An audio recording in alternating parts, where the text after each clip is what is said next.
पायथागोरसचं प्रमेय आपल्याला माहिती आहे.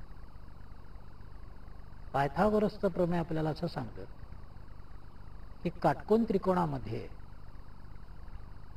एका बाजूचा वर्ग आणि दुसऱ्या बाजूचा वर्ग काटकोनामध्ये याची बेरीज केली तर ती कर्णाच्या वर्गाबरोबर येते. हे आपण आता कोणत्याही प्रकारचे भूमितीचं सिद्धता न वापरता केवळ कागदाच्या साह्याने सिद्ध करू शकतो. अतिशय मनोरंजक प्रकार आहे, तुम्ही पहा. बाजूचा वर्ग याचा अर्थ चौरस.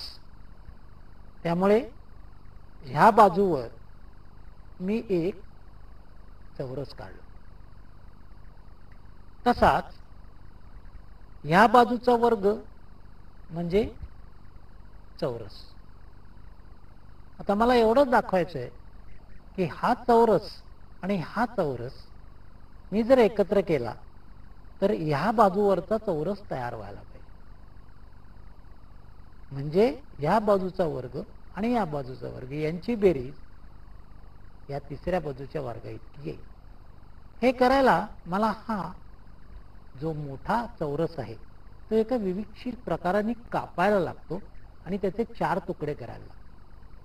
ही पद्धत अशी की ह्या चौरसाचा जो मध्यबिंदू आहे त्या मध्यबिंदूतून ह्या कर्णाला एक समांतर रेषा काढायची. म्हणजे हा एक समांतर भुज चौकोन तयार झाला. या मोठ्या चौकोनाच्या मध्यातून ह्या कर्णाला एक समांतर रेषा आणि त्याच बिंदूतून या पहिल्या काढलेल्या रेषेला एक काटकोनात रेषा काढायची आणि हा चौकोन त्या रेषांवर कापून घ्यायचा. म्हणजे मग त्याचे तुम्हाला अशा पद्धतीचे 4 चौकोन मिळतात. तर ह्या मोठ्या चौरसाचे हे 4 चौकोन तयार झाले.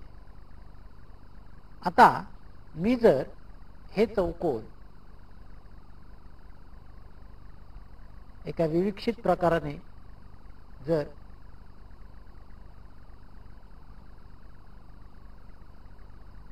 याच्यावर लावले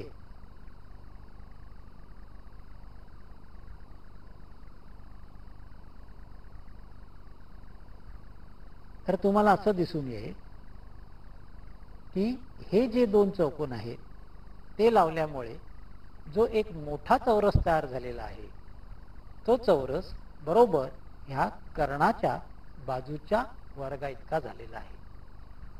म्हणजे कुठल्याही प्रकारची भौमितिक सिद्धता न वापरता आपण पायथागोरसचा हा सिद्धांत अतिशय मनोरंजक पद्धतीने सिद्ध केलेला आहे.